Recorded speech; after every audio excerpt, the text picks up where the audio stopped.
for years.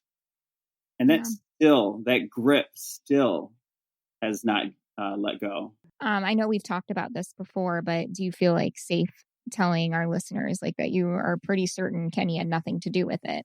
Mm-hmm. Yeah, yes, certainty. Yeah. So, and the reason for that is with help from others, we've put together all of the evidence of where he was, videotapes.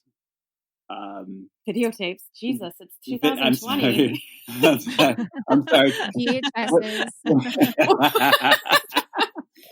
The camera at the bar where he was at the time, the GPS of his truck, his cell phone, his Hulu account of what movie he was watching, what he was looking up on the internet. He has publicly stated and shown he was looking at porn. Now, people do that, but you don't want to go and like put that out there and say that. And he was like, I will tell you everything I was doing that night because none of it has to do with murdering Egypt Covington. And he has shown everything. We know what he went home and ate in his crack pot that night that he had leftover fajitas. And like Dwayne said, that there are receipts from the restaurants that he was at saying when he came in, when he came out. He's on the videos at the restaurants. And we have two witnesses, two different people who were in two different rooms who heard a gunshot at 9:56 p.m. And Kenny was also on video in a restaurant at that time. Yeah. And what we've been told is the police don't believe those people because they were smoking pot and they're not reliable sources. But what we know is that doesn't fit in with their narrative. Yeah, it's the tunnel vision. I just had the biggest eye roll ever. Yeah. Yes. I felt it. I'm glad.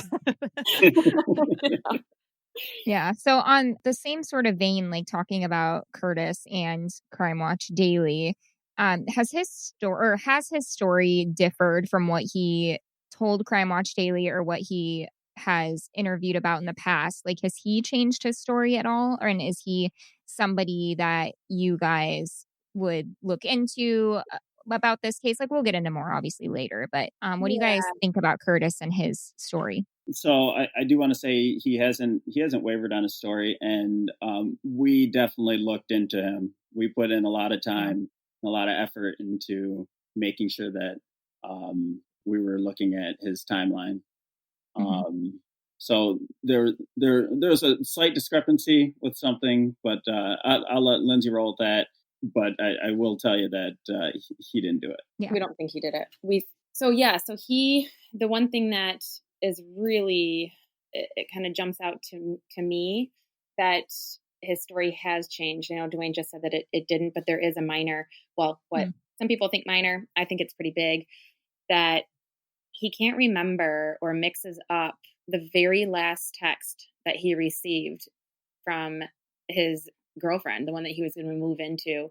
And he has said on different times that it was either good night, sweet love, or nighty night. Yes, nighty night. And those are very different.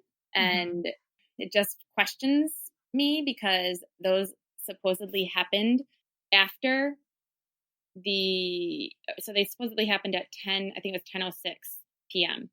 So like we had just said, we have two people who heard a gunshot at 9:56 p.m. The police have never even, when we bring this up to them, they seriously looked at us like we were idiots. When I said, "Are you sure she's the one that texted at 10 o'clock?" And they were like, "Well, who else would do it?" Literally, that's what they said. And I was like, "Well, maybe shot her, like killer." Yeah. They're like, and that's when they said, "No, that's not true," because the people who told us about the gunshot at the time, they smoke weed all the time. They're not reliable. So nothing fits into their, and that's happened many times. As you guys know, you guys talk about crime all the time, that other people can get on phones and they do. Oh, it happens all the time. Yeah. And then there's also a Instagram post or no, it's Snapchat. I'm sorry, Snapchat that happened a little after 11 p.m. That was from her phone or her account, at least. Well, we've been told that a couple people have it and they aren't releasing it to us. I'm sure they released it to the police, but we haven't been able to see it, which is fine. But we're just wondering if Egypt's face is in it or if she's talking in it. Then clearly the narrative will change. Then she wasn't killed at 56 if she is physically talking and, you know, has been seen after 11 o'clock p.m., then the police are right. And they didn't hear that. But from what we know, it was not a picture. She was not in it, a video of her, and she was not speaking in it. It was just saying what movie she was watching.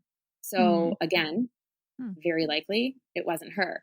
She had been up the night before with Curtis. The reason that they weren't together that night supposedly is because they were so tired and had been up, didn't go to bed till 3 o'clock in the morning the night before. And so he went to bed at 10 p.m. after he texted nighty night or good night, sweet love, whichever one he got from her, and he messaged back. Then he said he went to bed. Well, Egypt would have been exhausted too, because she had been up since 3 o'clock in the morning. And then they got up at 7 a.m., both of them, to go to work on Thursday. And then she had gone to 2 yoga classes. She had worked all day, gone to 2 yoga classes, got home around 9:20, and then starting a movie at 11 p.m. I don't know. I mean, it could have happened, but it just, so that was, I know this started from just asking, like, has his story changed? And I do want to say that in the beginning, he was, oh my gosh, he was so open to everything and talked to us many times. And even like just, he would answer any question that we had. And we didn't message him too much. Same with Kenny. They both will give us anything until about 2 months ago. We asked Curtis a question. We hadn't asked him since January of 2020. And then I asked him, it was in May. No, it was in June of this year. So about 5 months, I hadn't asked him anything. And I asked him a question and it pissed him off and he blocked me. And it was a simple question. All I asked him was, we heard from somebody, you know what? I'm just going to pull it up and I'm just going to read it to you guys. It was Saturday, June 27th at 7:04 p.m. I texted him and I said, here comes another random question. We heard you called your ex-girlfriend, I'm not going to say her name, and also your friend before you called 911. Is that true? We're just trying to see if this person is telling the truth. Thank you so much. Simple. And it was, I did exclamation points, whatever. I try to be nice. It's a touchy subject. Yeah. And his reply is, that's the most fucking ridiculous shit I've ever heard in my life. And then I said, that's what we thought. Thank you. And then he gave me their phone numbers because he said, I'll provide you numbers if you would like. And my word is not good enough. I said, okay, that'd be great. Thank you. And then I said, thank you so much. I just want to squash this rumor. And then he blocked me. And he had been so open until then. And it was like, I just don't know what triggered that. But like I said, the last I had reached out to him was in January. That's really odd. So with that said, there's a couple of red flags and just some fishy things with that. But, going over a storyline, we did confirm it with people and it made sense. So from my side, it seems like you did sound like kind when you asked that question. Like it wasn't something that warranted a block by what you said. Did you find out if he did in fact call those people before dialing 911 after he found her? Do I know one for a fact? No, I called both of the numbers and I called the friend and his friend said no, because I know he didn't because I could hear the police in the background. And I said, thank you so much. He goes, anything you guys want, let us know. He was so nice. He responded right away. And then the other ex-girlfriend, she did not answer any of our calls. She has not answered any of our Facebook messages. Dwayne has called her and left a voicemail. So we have not heard anything back from her on that. Yeah. So I can strongly say that he did not call his friend before. I can't say for a fact that he didn't call his ex-girlfriend, because that's a message that we got, was that he called her and she told him, you need to hang up with me and you need to call 911 right away. She did the right thing. Yeah. But Yeah. I don't know if that's true, but neither one of them will confirm. Well, he says he didn't. I'm trying to get. Right. We want to hear it from both. I mean, because who knows whether it's true or not. Yeah. So obviously, like, Kenny was looked at, like you said, with tunnel vision. Where is the case at right now? Like, what, and of course, only speak about what you can speak about. But are there any suspects? Where are you at with it? Like, last I heard, there weren't any arrests, but can you give us like updates about what direction the case is moving in? Yeah, there's definitely no arrests at this point. Tips have been rolling in lately. They are being reviewed. They're being looked at. They're very promising. There's definitely a lot that we can't talk about because of so much happening in the case lately. If you would have talked to us 2 months ago, we wouldn't have had. We've come such a long way since then. Even since the last time we talked to you guys, like it's yeah. So I don't know if it helps that we have, and we've been public about this before, where we see kind of our thoughts on what happened to Egypt. We feel that drugs plays a role in it. Not at all saying that Egypt was a druggie and into drugs and all this. We just think that they played a role that had something to do with her being shot. The neighbors know a lot more than discussed. The neighbors are well-known drug dealers. And let's clarify, because we've been kind of called out on this before, and it's very fair for the house next door has been like, you guys say the neighbors all the time, so then people think it's us. We're like, oh, yeah, shit, I was going to ask, is it the duplex attached? Duplex. Yeah. Okay. So I do want to say that, because the poor other neighbors. I know. And I just did it again. And they did it so nicely. You know, like, it's so cool when people say stuff like, hey, do you guys mind not doing this? Because, you know, you're like, oh shit, you're right. You are neighbors. So no, when Dwayne is saying neighbors, it's the people that live in the duplex with her. We also don't feel that they are the ones that put the gun to Egypt's head. We do believe that they know more than what they're sharing. And again, that's just something that we are feeling, and nothing has been proven on that.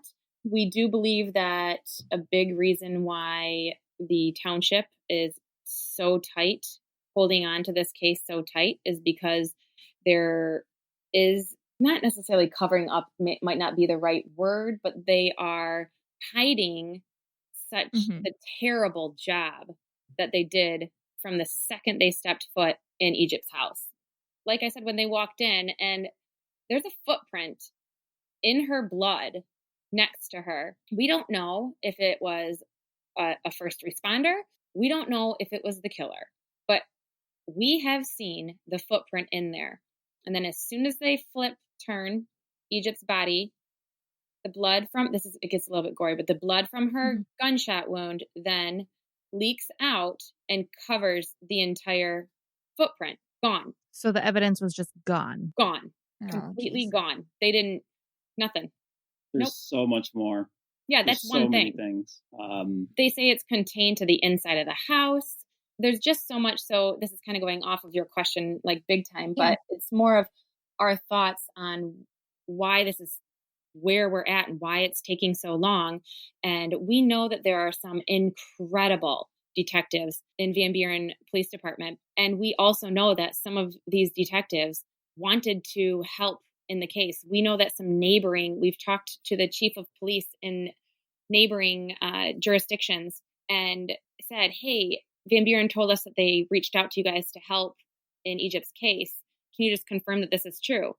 And every single one that we've talked to has said, no, but we reached out to them and offered, and they said, no, it's their case. I mean, I have proof of all of that. And we know that there are some detectives within their own department and police officers that wanted to help, who have been in the detective bureau for years and years and years. And they said, nope, we don't want your help on this one. When in the past, they've always had all hands on deck. So something is happening, and we don't know what.